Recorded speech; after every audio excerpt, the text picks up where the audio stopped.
Ito mga boss, muling nagpayag si Cuadro Alas na oras na raw para magretiro si Nonito The Flash.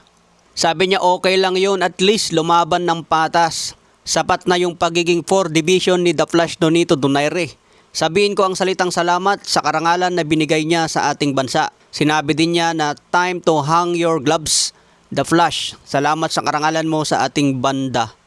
Sa edad ni Donaire na 43, depende sa pakiramdam niya kung kaya pa lumaban o magretiro na. Pero base sa huling laban niya ngayon lang niya naranasan mag-surrender. Dati natalo na siya by TKO nung umakyat siya sa featherweight. Nilabanan niya si Axman. So masyadong mataas yung timbang na yon, kaya bumagsak siya na TKO. Ngayon bantamweight division ito at sinasabi ni Donaire na kaya pa niya maging champion dito. Pero sa naging laban niya na umabot na sa surrender at bumagsak pa, siguro senyalis na yon na pwede na siyang magretiro. Siguro ang iniisip ni Donaire ngayon, hindi ako pwedeng magretiro na ganito ang huling pagkatalo ko. Siguro kailangan niyang bumalik pa ng isang laban at manalo at tuluyan na siya magretiro. Ganyan din ang nangyari kay pambansang kamao, natalo siya kay Yordenis Ugas. Ayaw ni Pacman na magretiro na ang malala ng tao yung huling talo niya. Kaya bumalik pa ng isang laban, nilabanan niya si Mario Barrios. Nagkataon nga lang na naging tabla ang laban. Kaya babalik pa ulit si Manny Pacquiao laban kay Floyd Mayweather rematch. Maraming fans din ang nagsasabi na baka ganito rin daw ang mangyayari kay pambansang kamao Manny Pacquiao kung ayaw niyang tumigil. Baka pagdating ng araw, mabugbog si Manny Pacquiao, ma-knockout at mag-surrender din. Kung si Floyd Mayweather na ang huling kalaban ni Pacquiao, malabo na mag-surrender si Manny Pacquiao dyan at ma-knockout. Pero kung labanan ni Manny Pacquiao yung mga batang boksingero ngayon, katulad nila Conor Ben, Devin Haney, medyo delikado na rin si Manny Pacquiao.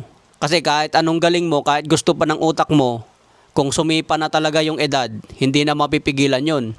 Katulad sa nangyari kay Donaire, andun pa yung fighting spirit niya. Kaya pa niya lumaban, kaya pa ng isip niya. Pero sumipa na yung edad eh. Yan ang hindi kayang talunin ng mga boksingero, edad.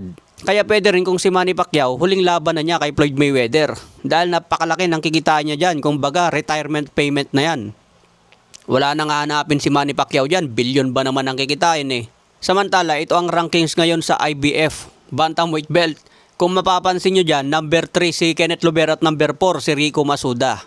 Bakante ang number 1 at number 2. Kaya kung itong IBF mag-utos ng eliminator, pwedeng maglaban si Kenneth Lover versus Rico Masuda. Napakagandang laban ito.